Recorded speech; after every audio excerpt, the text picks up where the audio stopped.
The museum gala hummed with 200 guests when Vanessa met me at the service entrance. "Stay in the back, Warren. Don't embarrass me." Her designer dress caught the light as she turned away. I stood in the corridor, Carhartt jacket among metal folding chairs, when Claudia Ferraro walked past the entire board. She stopped 3 feet away. "You," she said, voice shaking. "I've been searching for you for 25 years. Your support is simple. 1 subscribe, many more stories." 52. Construction foreman, 22 years. Married to Vanessa, 18, living in a modest suburban home while she climbed to museum director. At 27, I was 3 months from defending my dissertation on organic structural integration. "Groundbreaking work," my advisor said. Then my mother got the diagnosis. Stage 1V pancreatic cancer. 6 months to live. I quit the program, moved home, became her full-time caregiver. Worked construction nights to cover medical bills that reached $180,000. She survived 3 years. By the time she passed, I was 30 and $240,000 in debt. My dissertation advisor had retired. The academic world had moved on. I met Vanessa at 34 when my crew renovated the museum's east wing. She was charming then, interested in my thoughts on architecture and philosophy. We married within 18 months. I believed she saw my full self. Sunday mornings, I descend to the basement workshop. The combination lock clicks 3 turns right, 2 left, 1 right. Inside the filing cabinet, 40 hand-drafted architectural drawings on vellum, structural calculations, theoretical framework. Vanessa has been down here maybe 3 times in 18 years. The portfolio stays locked. The drawings stay hidden. My mother used to say, "Every structure tells you how it wants to stand, if you're patient enough to listen. Force the wrong design, everything cracks eventually." I've been forcing the wrong design for a long time. The erosion started small. Year 3, Vanessa asked me to park my work truck around, back at donor dinners. Board members might see the company logo, the cement stains. I agreed, seemed reasonable. Year 7, she stopped introducing me as her husband at museum events. "This is Warren," she'd say to Margaret Holloway, the board chair, without explaining our relationship. I stood at the periphery while she networked. Year 11, she created separate social media accounts. No photos of me. Her online presence showed a sophisticated professional woman, unencumbered. Single, essentially. Year 14, she told newer museum donors she was widowed when my construction schedule conflicted with events. I learned this from a contractor whose wife served on the museum's volunteer committee. Vanessa had performed grief, describing a husband who died several years ago to people who didn't know our history. Year 16, she moved my clothes to the guest bedroom. Said my work schedule disrupted her sleep before important meetings. The past 6 months brought 3 incidents that felt different, sharper. At a restaurant with her assistant curator, Vanessa looked at my hands on the water glass. Cement dust under the nails, calluses from climbing scaffolding. Her voice dropped low. "Your hands embarrass me." 2 months ago, she asked me not to attend the museum's 50th anniversary gala. "Board members ask questions about what you do." Last month, her sister visited. I was in the kitchen when Vanessa said, "I married down. Should have waited for someone with a graduate degree." When she asked me to park around back, I moved the truck. When she stopped saying, "my husband," I stood at the periphery. When she created social media without me, I said nothing. Marriage requires sacrifice. My mother taught me you honor commitments even when they cost you. I kept providing mortgage payments, her car lease, her boutique fitness membership. Ate lunch alone at the blue-collar diner near my construction sites, where the waitstaff knew my name and Vanessa's colleagues would never see me. My mother used to say, every structure tells you how it wants to stand. I'd been forcing the wrong design for 18 years. The cracks were everywhere. Vanessa had obsessed over the gala for 8 weeks. Claudia Ferraro's presence could mean a board seat. Her ticket to the elite tier she'd spent 18 years pursuing. I arrived in a dress shirt under my Carhartt jacket. A compromise formality beneath honesty. She met me at the side entrance, face tight. We stood in the service corridor, concrete floors, and exposed HVAC ducts, creating harsh echoes. "Do not embarrass me tonight, Warren." Her voice dropped to a whisper. "I've worked too hard for this. Stay in the back until the unveiling is done. Then leave through the loading dock." "You want me to leave?" "No, because Margaret Holloway will ask where my husband is. Just stay here until the unveiling. Then leave." She walked away, heels clicking on marble as she entered the grand hall. 30-foot ceilings, floor-to-ceiling windows, imported Carrara marble. A string quartet played beneath the Calder mobile. 200 guests in formal attire circulated with wine glasses. I stood in the alcove with a metal folding chair where security guards took breaks. Watched through the doorway as Vanessa worked the room, touching board members' arms, laughing at their jokes, performing sophistication with practiced precision. Isaiah Brooks, a gallery attendant positioned near the corridor entrance, made brief eye contact. Sympathy, maybe. Or recognition that he'd witnessed something he shouldn't have. I stood in that alcove, watching her command the room. Structures tell you how they want to stand, if you're patient enough to listen. I'd been forcing the wrong design for 18 years. The foundation had failed long ago. Claudia Ferraro entered at 8:15. Tall, silver hair in a geometric bob, wire-rimmed glasses, minimalist black clothing. She moved with quiet authority that silenced conversations as she passed. She walked directly to the architectural model on its central pedestal. The new contemporary wing, displayed at 1:50 scale. Museum board, basswood, acrylic. Meticulous detail. Claudia studied it with intensity, I recognized from graduate studios. She ran her fingers over the cantilever approach, tracing the connection points where steel would meet glass. Her hand stopped, pulled back. Returned to the same joint detail. Pulled reading glasses from her pocket, leaned closer to examine the proportion ratio. Vanessa approached with Margaret Holloway, rehearsed talking points ready. "Ms. Ferraro, I'm Vanessa Sheffield, museum director, and we're so honored." Claudia interrupted without looking up.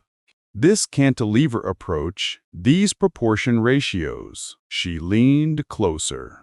"I know this work. This exact methodology. I haven't seen it in 25 years. Vanessa's confusion was visible. "You designed it, Miss Ferraro.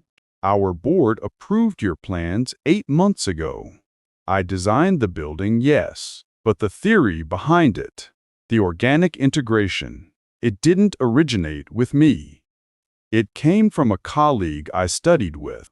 Seeing it realized at this scale, her gaze moved past board members, past development staff, past caterers. Then she saw him. The stooped shoulders, the weathered face, impossible, but... She stopped. Stared. She crossed the marble floor toward the service corridor. Past Vanessa's board, Margaret Holloway's champagne glass stopped halfway to her lips. Past 200 guests. Conversations died. The string quartet played to silence. Every eye followed the Pritzker prize winner, crossing marble floors toward the man in the Carhartt jacket. She stopped 3 feet away, studied my face, weathered, gray-haired, calloused hands visible in the harsh corridor lighting, but the same brown eyes she'd known 25 years ago. Warren Sheffield. Her voice shook. You disappeared 3 months before your dissertation defense. I came back from winter break to thank you for the mentorship that saved my thesis, and you were gone. The grand hall fell silent. 200 guests watched the famous architect ignore their board chair to speak with the man in the work jacket standing in the service corridor. My mother got sick. 3 words to explain 30 years. Stage IV pancreatic cancer. She needed full-time care, and I was all she had. Claudia's hand steadied. She removed her glasses, cleaned them on her sleeve. A gesture I remembered from graduate critiques when she was processing difficult information. And you never came back. You never finished. By the time she passed 3 years later, I was 30 and $240,000 in debt. The academic world had moved on. She turned to a woman standing nearby with a leather portfolio. Yuki, show him. Dr. Yuki Tanaka opened her leather portfolio. Graduate program records, my enrollment, my sudden withdrawal. Licensing queries across all 50 states, 25 years of searches. Private investigator reports. Photocopies of my published student work. Comparative analysis, 43 buildings across 4 continents. Everyone using principles I'd originated. Every building I've designed uses the organic integration theory you taught me in graduate studio, Claudia said. I've credited a colleague in every interview, every publication, but I could never name you. You originated the cantilever methodology that became my signature approach. The profession should know your name. Vanessa pushed through the crowd, face white. Warren, what is happening? Margaret Holloway stepped forward. Your husband studied architecture? How interesting that never came up in 18 years of museum events. Vanessa's mouth opened, closed. No deflection would work with 200 witnesses and complete documentation spread across Dr. Tanaka's portfolio. I need to see your original drawings, Claudia said to me. Do you still have your graduate portfolio? I nodded once, understood the significance. Bring it here. Tonight, please.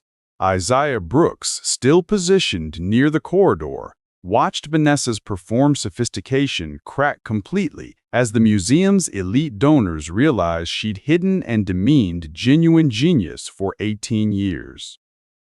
90 minutes later, I returned with the leather-bound portfolio from my basement filing cabinet. Claudia spread 40 hand-drafted architectural drawings across the mahogany table in the museum's private boardroom. Vellum crinkled. The scent of old paper and ink filled the room. Margaret Holloway and 3 other board members sat as witnesses. The drawings showed perfectly weighted line work.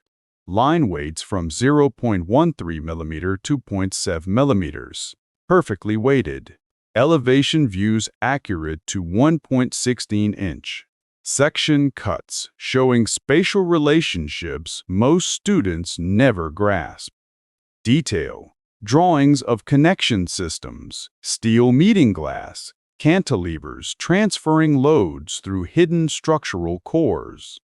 Dated sketches, March 1997 through January 1998, showed my cantilever methodology's evolution. Early explorations using tree branch structures as models. Refinements based on structural calculations. Final synthesis into architectural application. The dates predated Claudia's dissertation by 3 months. This is the intellectual foundation of contemporary organic architecture, Claudia said. This belongs in our permanent collection with full attribution. Margaret Holloway turned to Vanessa, who stood at the table's edge. You've been married to Warren for 18 years. You knew about his graduate education, his thesis work, his mentorship of Mrs. Astra. Ferraro? Warren works construction, Vanessa said. He left architecture before we met. I didn't realize his student work was significant. Her voice steady, but her hand gripped the table edge. You didn't think your husband's foundational influence on our Gala's headlining architect was significant? Margaret's tone made the question sound like an indictment. Or you were embarrassed by his current profession. Isaiah Brooks had already shared his observations with museum staff. Vanessa's command for me to stay in the service corridor. Her instruction to use the loading dock exit. Her years of hiding me from colleagues. The story spread through the museum's social network within hours. 3 days later, the board convened an emergency meeting. Vanessa's systematic deception about her background. She'd never mentioned her trailer park origins. Her treatment of me, documented by multiple staff witnesses. Her fundamental lack of integrity. They offered her resignation versus termination. She resigned, lost her director position paying $185,000 annually, lost the museum housing allowance, lost her professional reputation in the tight-knit museum world where Margaret Holloway's network spanned major institutions. Like where my story is heading. Tap like and drop a comment. 6 months later, my graduate portfolio sits in the museum's permanent collection. Full exhibition planned. Vanessa moved to Cleveland. Took a development position at a small regional gallery for $62,000 annually, a third of her museum salary. The only job available after Margaret Holloway's network ensured her resignation became industry knowledge. Claudia offered me collaboration on the museum's contemporary wing project, credited consulting architect. $150,000 fee plus attribution in all project materials.